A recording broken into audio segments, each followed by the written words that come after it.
એમ બધાને. તો આજે હે ને આપણે શંકર ભગવાનના દર્શન કરીએ પહેલાં, અને પછી આપણે વાડીનો નજારો જોઈએ.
તો જોવો હવે શંકર ભગવાનના મંદિરના દર્શન તો કરી લીધા. હવે જો અહીંયા બગીચો છે, કેટલા બધા મસ્ત મસ્ત ફૂલ ને ફળના વૃક્ષો અને મસ્ત નજારો છે ઝાડવાઓનો.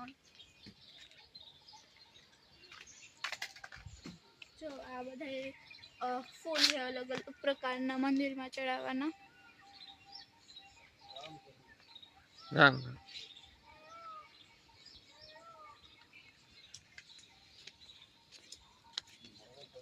જો આવી ગયા ફૂલ.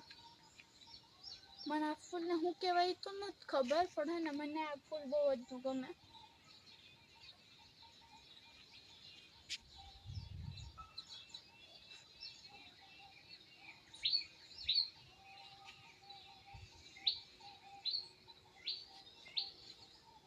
પછી જો અહીંયા પપૈયા છે.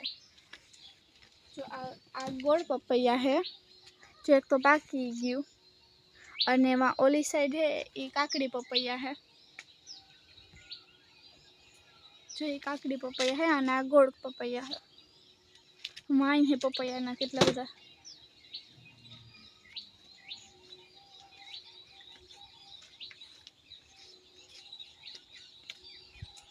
જો અહીંયા ગયા પપૈયા અમુક ફાલ આવ્યા છે, એમાં કેટલા બધા ફાલ આવ્યા.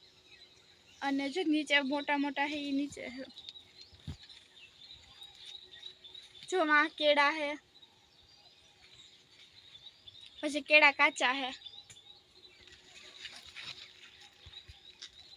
અને આ પીપળો છે. જોઈ લ્યો. મને ને પહેલાં કન્ફ્યુઝન થતું કે પીપળો અને ઉમરામાં, પણ હે ને પછી મારા પપ્પાએ કીધું કે હે ને જે પીપળાનું પાન હોય ને એ અણીવાળું હોય, એટલે જો આ અણીવાળું છે એટલે હે ને આ પીપળો છે, અને જે બીજું હોય એ ઉમરો હોય. હવે જોવો આ સાઈડ આવો તો જો આ વાડીનો મસ્ત નજારો. જોવો તો હવે આ ટીટોળીના ઈંડા છે. મેં જોયું કે છે ને ઘણીવાર ટીટોળીના ઈંડા અમારે ખેતરમાં મૂક્યા હોય એ જમીન પર હોય, પણ મેં પહેલી જ વાર ઢગલા ઉપર જોયા. હવે પહેલાંના જમાનાના લોકો જે ટીટોળીના ઈંડા હોય એ પરથી વરસાદનું અનુમાન લગાવતા. તો હવે જો આ બે ઈંડા છે એને જે અણી છે એ નીચે જમીન પર છે, અને એક ઈંડું આડું પડ્યું. તો હવે આનો મતલબ તો મને નથી ખબર. જો તમને ખબર હોય તો કોમેન્ટ કરીને કહેજો. અને નકર તો ટીટોળી 1 ને 2 ને 4 ને એમ ઈંડા મૂકે, પણ અહીંયા ટીટોળીના 3 ઈંડા છે. તો હવે આનો મતલબ શું થાય કે વરસાદ ફૂલ થાય કે ઓછો થાય એ તો મને નથી ખબર. તો તમે કે આ ગુંદા છે અને આ ઝીણા ગુંદા છે. મારા પપ્પા કહેતા કે હે ને એ નાના હતા ને ત્યારે આ ઝીણા ગુંદા બહુ જ ના ખાતા, અને આ જો અત્યારે પાકી ગયા. એટલે જો કેટલા બધા છે આમાં ગુંદા, અને એ કે થોડાક ચીકણા હોય ખાવામાં, પણ હે ને એને ભાવતા. મારા પપ્પા હાલો મેં તો કોઈ દી ચાખ્યું નથી, આજે હું ચાખું કેવા છે.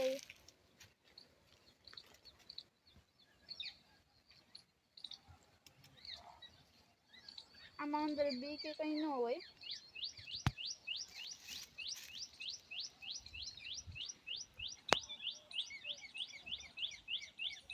મને તો બહુ ભાવ્યું નહીં આ, તો મારા પપ્પાને બહુ ભાવતા આવે. તો જો આ બાજુની વાડી છે ત્યાં આવ્યા, અને ત્યાં જે તલ છે વાટવાના જે બાકી છે. અહીંયા અમારી જે બાજુમાં વાડી છે એ ભાઈ અહીંયા તલ લેવા આવ્યા. તો જો તલ તો મોટા થઈ ગયા, પણ વાઢવામાં હજે બાકી છે. આ કર છે ને પછી હું તો આજ જો સવારમાં છે ને મોકો મળી ગયો ને એટલે મસ્ત વાડી એની છે ને અહીંયા રણાવામાં મોજ લેવા આવી ગઈ.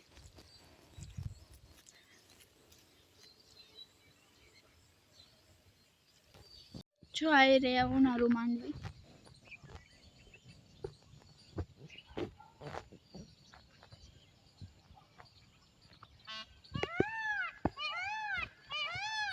અને જો આ સામે બગીચો છે, અને અહીંયા જો કેવા મસ્ત મોરલા બોલે, તમને અવાજ સંભળાતો હોય. જો સામે આખો નારિયેળીનો બગીચો છે.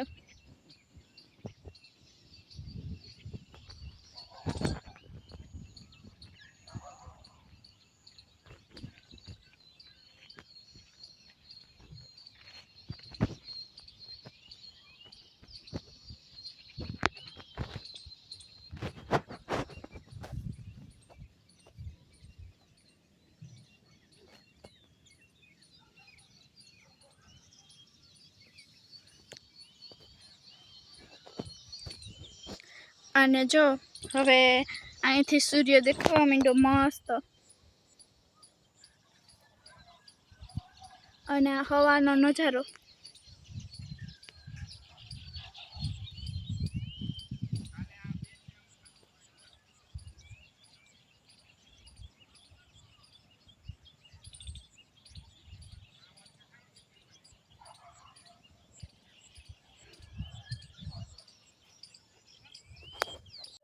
અને જો આ મસ્ત લીલાડો, અને અહીંયા બગીચો સાવ નજીકથી.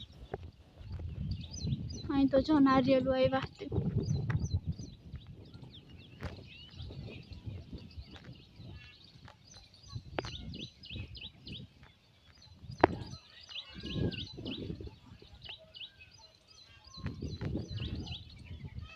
સામે કેળા છે, કેળાના ઝાડવા. અને જોવા સામે મસ્ત મોરલો બેઠો. હું કહું કે આ મોરલાનો અવાજ ક્યાંથી આવે, પણ દેખાતો નથી. હવે દેખાણો, જોઈ રહ્યો મોરલો. અને સવારના પોરમાં બધાય આવું પશુ પક્ષીઓ બોલે એટલે કેવી મજા. એનો ઝીણો ઝીણો કલરવ. વાડીએ તો આવું બહુ જ હોય. અમે વાડીએ રહેતા ત્યારે સવારમાં છે ને હું જ્યારે ઉઠતી ને ત્યારે હે ને અલગ અલગ પક્ષીઓના અવાજ ને ઝીણો ઝીણો કલરવને સાંભળવા મળતો. પણ હવે અમે અહીંયા આવતા રહ્યા તો અહીંયા તો હવે હે ને અમારી ત્યાં ચકલી છે એ દરરોજ અવાજ કરે, પણ મોરલા ને એવું કંઈ નથી સંભળાતું અમને ત્યાં.